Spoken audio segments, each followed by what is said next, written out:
Video मैं बहुत लंबे टाइम के बाद बना रही हूँ बिकॉज मैं कुछ कहीं और थोड़ा बिजी थी। बट ऐसा कहते हैं ना कि बेटर लेट देन नेवर। सो इसी बात को ध्यान में रखते हुए आज बहुत टाइम बाद चलिए फिर से शुरू करते हैं केमिस्ट्री की क्लासेस। और इसमें शुरू कर रहे हैं हम क्लास 10th का चैप्टर 4 जो हमारा छूट गया था। Chapter 4 periodic classification of elements. तो चलिए आज शुरू करते हैं ये चैप्टर। तो basically what do you mean by periodic classification of elements? Elements को क्लासिफाई करना, ठीक है, पीरियोडिकली क्लासिफाई करना, इसका क्या मतलब है? सबसे पहले let's see what is periodicity. इसके लिए बहुत जरूरी है जानना व्हाट इज पीरियोडिसिटी। क्यों हम कह रहे हैं पीरियोडिक क्लासिफिकेशन? पीरियोडिसिटी समझाने के लिए मैं आपको कुछ एग्जांपल्स देती हूँ। फॉर एग्जाम्पल टुडे इज, आज है मंडे, ठीक है। तो as we all know there are 7 days in a week. Monday, Tuesday, Wednesday, Thursday, Friday, Saturday and Sunday, right. 1 2 3 4 5 6 7। Sunday के बाद फिर क्या आएगा? फिर से मंडे, फिर से ट्यूसडे, फिर से वेंसडे, राइट। तो जिस तरह से अगर हम काउंट करें तो हर दिन जो है, हर जो दिन है वो 7th डे फिर से रिपीट होता है। आज मंडे है, आप काउंट करेंगे तो आज से 8 जो 7th डे होगा, है ना। Monday, Tuesday, Wednesday, Thursday, Friday, Saturday, Sunday, 3 3 6 3 7, 8वां दिन अगर हम देखें आज से काउंट करेंगे तो 8, और अगर हम कल से काउंट करेंगे तो 7th, ठीक है। अगर हम आज मंडे है, आज हम कल से अगर हम काउंट करते हैं तो 7th डे पर मंडे फिर रिपीट होगा। इसी तरह से अगर हम ट्यूसडे के बाद काउंट करेंगे तो 7th डे फिर ट्यूसडे रिपीट होगा। इसी को कहते हैं पीरियोडिसिटी। जब कोई भी चीज एक रेगुलर इंटरवल के बाद रिपीट होती है तो इसको कहते हैं पीरियोडिसिटी। और क्या एग्जाम्पल हो सकता है इसका? Can you think of some more examples?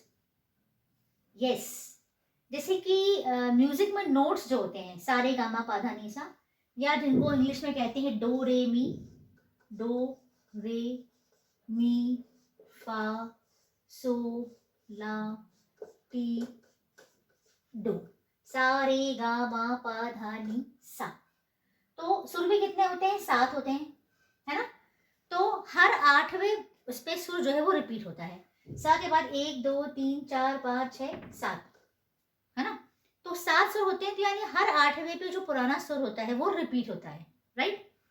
तो इसे भी क्या कहेंगे? पीरियोडिसिटी। तो हर वो चीज जो एक रेगुलर इंटरवल के बाद रिपीट होती है इसको हम कहते हैं पीरियोडिसिटी। तो पीरियोडिक क्लासिफिकेशन क्यों कहा गया? क्योंकि जब एलिमेंट्स को क्लासिफाई किया गया तो ये देखा गया कि हर कुछ समय के बाद एलिमेंट्स की जो प्रॉपर्टीज हैं, केमिकल प्रॉपर्टीज जो है वो रिपीट होती हैं, है ना। एलिमेंट खुद रिपीट नहीं होता है, ऑलवेज रिमेंबर, उसकी प्रॉपर्टीज रिपीट होती हैं। इसीलिए इसका नाम दिया गया पीरियोडिक क्लासिफिकेशन ऑफ एलिमेंट्स। चलिए हम पढ़ रहे हैं कि एलिमेंट्स को कैसे क्लासिफाई किया गया, ठीक। तो बेसिकली हमें, हमारा जो टारगेट है, हमें पढ़ना है मॉडर्न पीरियोडिक टेबल, जो फाइनल जो अरेंजमेंट हम जानते हैं, है ना। चलिए आपकी स्क्रीन पर दिखा देती हूँ। आपके स्क्रीन पे है मॉडर्न पीरियोडिक टेबल। ये वो फाइनल टेबल है जो आज के टाइम में हम पढ़ रहे हैं, जिसमें सारे एलिमेंट्स को अरेंज किया गया है कुछ कैटेगोरिकली। इसमें आपको मेटल्स भी मिलेंगे, नॉन मेटल्स मिलेंगे, इस मेटलॉइड्स मिलेंगे, है ना। तो इस मॉडर्न, ये जो मॉडर्न पीरियोडिक टेबल है, जो फाइनल वर्जन है, इस पर पहुंचने के पहले जो छोटे छोटे जितने भी एफर्ट्स किए गए, है ना, बहुत टाइम से 1817 में पहला जो कोशिश की गई थी, पहला फुट फॉरवर्ड रखा गया था फॉर क्लासिफिकेशन, डॉबेरिनियर ने किया था। तो हम जो पहला अटेम्प्ट था क्लासिफाई करने का, हम वहां से पढ़ना शुरू करेंगे और स्टेप बाय स्टेप हम मॉडर्न पीरियोडिक टेबल तक पहुंचेंगे, ठीक है। चलिए इसके पहले कि हम क्लासिफिकेशन शुरू करें, सबसे इंपॉर्टेंट बात यह है कि क्लासिफिकेशन जरूरी क्यों है, एलिमेंट्स को क्यों क्लासिफाई किया गया, क्यों एक पर्टिकुलर टेबल में रखा गया। बताइए, किसी भी चीज को हम ऑर्गेनाइज क्यों करते हैं? ऑर्गेनाइज करना, क्लासिफाई करना, इसका क्या मतलब है? Any idea? इसको हम घर के उस पर देखते हैं, जैसे हम अपनी बुक्स को शेल्फ में प्रॉपरली अरेंज करते हैं किसी कैटेगरी के बेसिस पर, है ना। फॉर एग्जाम्पल हम बुक्स को एक साथ तरह रखते हैं, कॉपीज़ को एक तरफ रखते हैं। फिर बुक्स को हम कभी कभी अल्फ़ाबेटिकल ऑर्डर में अरेंज करते हैं। आप लाइब्रेरी में देखिए, लाइब्रेरी में या तो अल्फ़ाबेटिकल ऑर्डर रहता है या फिर सब्जेक्ट वाइज होता है वहाँ पे मोस्टली। आपको अगर केमिस्ट्री की बुक चाहिए तो आप केमिस्ट्री वाले उसमें जाएंगे, वहाँ पे आपको केमिस्ट्री की सारी बुक्स मिलेंगी, है ना। या फिर किसी भी एक पर्टिकुलर तरीके से आप अरेंज करते हैं चीज़ों को घर में भी। किचन में आप देख लीजिए, किचन में आप स्पाइसेस जो है, स्पाइसेस हैं, दाल्स हैं, सीरियल्स हैं, इन सभी को, और आपका जो दूसरी जो चीज़ें हैं, चीज़ वगैरह, इन सबको आप अलग अलग जगह पर अरेंज करते हैं। क्यों? सो दैट उसको जो है, अगर आपको उसकी ज़रूरत है तो उसको निकालना ईजी हो जाए, है ना। अगर हमें किसी एलिमेंट की प्रॉपर्टी देखनी है तो हम क्या करेंगे? कितने एलिमेंट्स नोन है? 118 एलिमेंट्स आज एट प्रेजेंट नोन है। तो क्या हम 118 एलिमेंट्स को ढूंढेंगे उसमें से कौन सा एलिमेंट है?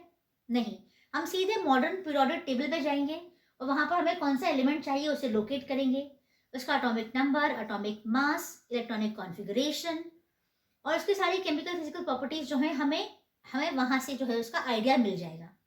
ठीक है। तो यही रीजन था कि जब बहुत सारे एलिमेंट्स हमारे पास हैं तो उन्हें प्रॉपरली कैटेगराइज करना, उन्हें प्रॉपरली ऑर्गेनाइज करना इंपॉर्टेंट था, ताकि उनको हम कभी भी स्टडी कर सकें। ठीक है।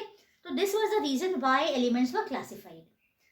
जो एक बात और हमें ध्यान रखना है कि जो अर्ली अटेम्प्ट्स हैं क्लासिफाई करने के, उस वक्त जितने एलिमेंट्स नोन थे उन्हीं को क्लासिफाई किया जा सका। So the first attempt was made by Dobereiner, जो कि एक जर्मन साइंटिस्ट थे।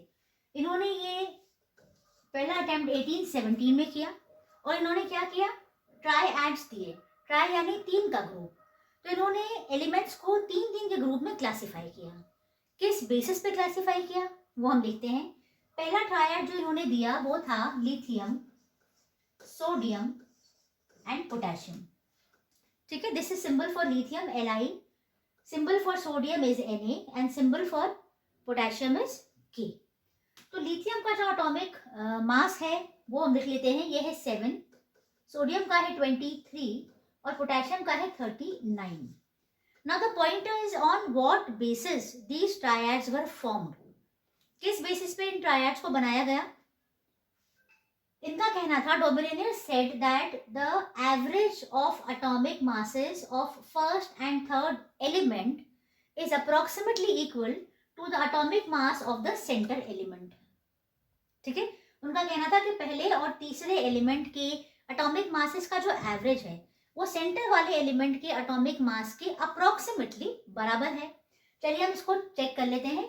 7 + 39 कितना हो जाएगा? 46। इसका एवरेज निकालेंगे हम 23। तो भाई ये तो सही बात निकली, है ना। तो इसी बेसिस पर डोबरेनियर ने ट्रायड्स बनाए। और भी ट्रायड्स दिए हैं उन्होंने। ये है उनका पहला ट्रायड। दूसरा वाला देखते हैं। सेकेंड ट्रायड देखते हैं। सेकेंड ट्रायड है chlorine, bromine and iodine. Cl is chlorine का ये सिंबल है, Br is bromine and I is iodine. अब इनके एटॉमिक मासेस देख लेते हैं हम। ये है 35.5। क्लोरीन का एटॉमिक मास है 35.5, ब्रोमीन का है 80 और आयोडीन का है 127। ठीक है। क्या करेंगे? हम इसका एवरेज निकालेंगे। एवरेज निकलने के बाद क्या होगा? ये हो जाएगा 1, 5, हो जाएगा 6 और 2, 162.5। इसका हम एवरेज निकालेंगे, कितना हो जाएगा? 81 समथिंग, है ना। तो अप्रोक्सीमेटली इक्वल हो गया ये ब्रोमीन के। तो ये है डोबरेनियर का सेकेंड ट्रायड। क्या कहा था इन्होंने ट्रायड में? Atomic mass. क्या कहा था? Average of atomic masses of first and third element is approximately equal to the atomic mass of the central element। ठीक है। तो ये उनका दूसरा ट्रायड हो गया। तीसरा ट्रायड देखते हैं। ध्यान रखना है हमें कि जो पहला अटेम्प्ट किया गया था डोबरेनियर वाला, इस टाइम सिर्फ 56 एलिमेंट्स वर नोन। उस टाइम तक सिर्फ 56 एलिमेंट्स ही डिस्कवर किए गए थे। ठीक है। तीसरा ट्रायड हम देखते हैं, वो है कैल्शियम, स्ट्रोंशियम और बेरियम। तो I am writing Ca for calcium, Sr for strontium and Ba for barium. Calcium, strontium and barium. इनके एटॉमिक मासेस हम लिख लेते हैं 40, 88 एंड 137, ठीक है। Atomic mass of calcium is 40, strontium का है 88 और बेरियम का है 137। क्या करेंगे हम, फर्स्ट एंड थर्ड का एवरेज निकालेंगे। एवरेज आएगा 177/2, कितना हो गया ये, 2 8 जा, है ना, 88 समथिंग, पॉइंट समथिंग समथिंग, ठीक। और यहाँ पर ये है 88, ठीक है। तो इस तरह से डोबेलिनियर ने ट्रायड्स के फॉर्म में एलिमेंट्स को ऑर्गेनाइज किया, क्लासिफाई किया। अब यहाँ प्रॉब्लम क्या आई, क्यों ये फेल हो गया अटेम्प्ट? ये अटेम्प्ट इसलिए फेल हो गया क्योंकि डोबेलिनियर जो है he could identify only 3 triads out of 56 elements known at that time. उस टाइम 56 एलिमेंट्स नोन थे, जिसमें से डोबेलिनियर सिर्फ 3 ट्रायड्स बना पाए, इसलिए ये जो अटेम्प्ट था ये सक्सेसफुल नहीं रहा, ठीक। देखते हैं सेकेंड अटेम्प्ट क्या था। Second attempt for to classify the elements was made by John Newlands, who was an English scientist. ये एक इंग्लिश साइंटिस्ट थे, जॉन न्यूलैंड्स। 1866 में ये अटेम्प्ट किया था इन्होंने, ठीक है।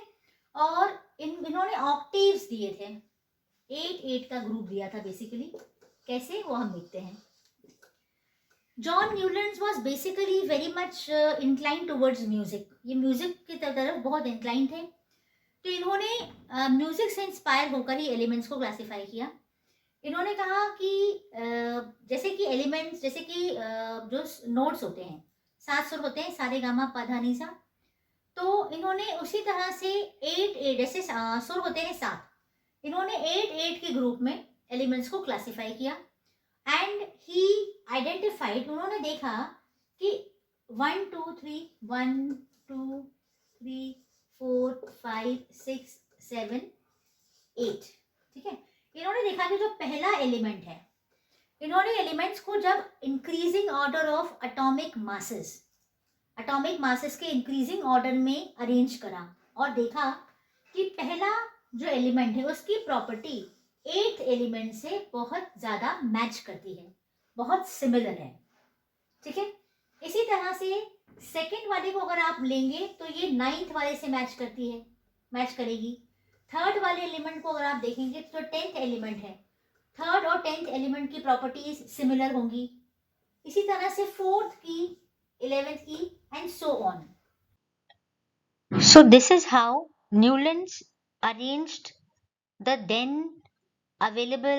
then known elements in the table, ठीक है। उस वक्त 56 एलिमेंट्स नोन थे, उन्हें न्यूलैंड ने इस तरह से अरेंज किया, ठीक है। और कैसे किया उन्होंने, increasing order of atomic masses के बेसिस पर उन्होंने अरेंज किया।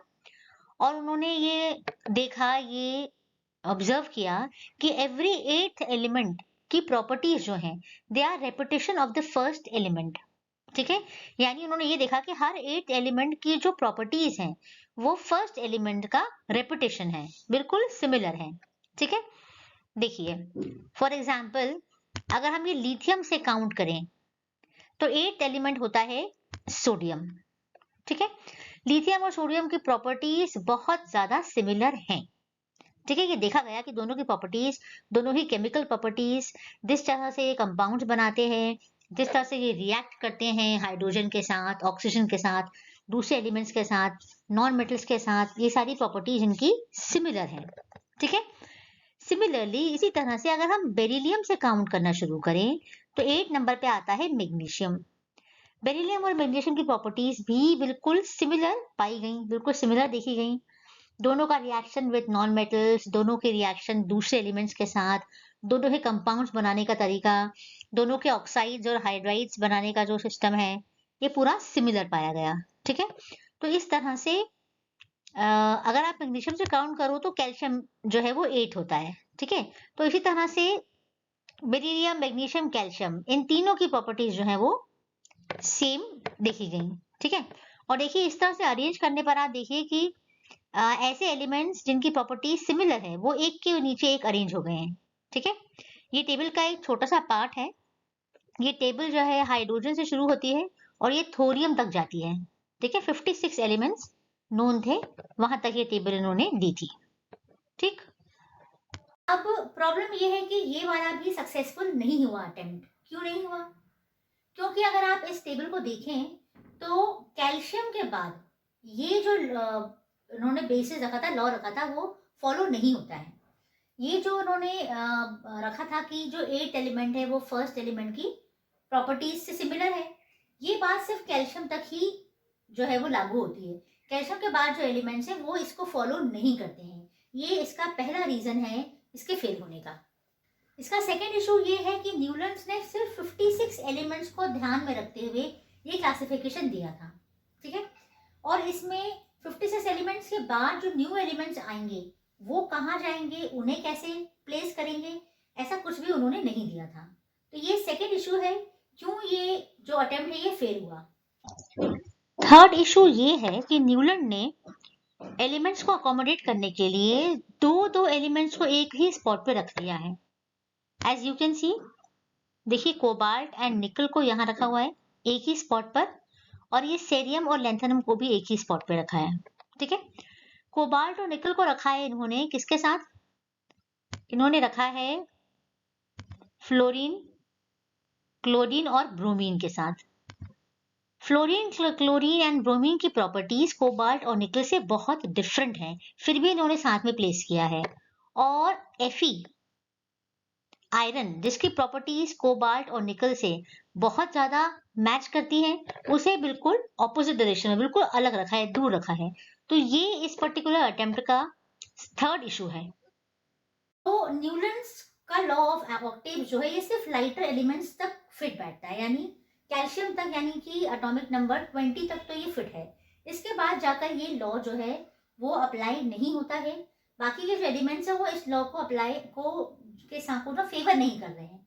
तो ये रीजन था, ये जो 3 इश्यूज थे इनकी वजह से ये वाला अटेम्प्ट भी सक्सेसफुल नहीं हुआ।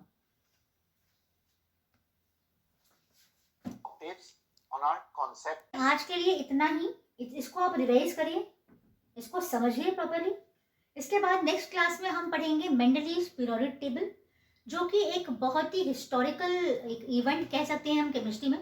एक हिस्ट्री क्रिएट की थी मेंडलीव ने अपनी जो उन्होंने पीरियोडिक टेबल दी थी, बिकॉज उन्होंने ऐसे ऐसी बातें कही, ऐसा मतलब basically he was a genius.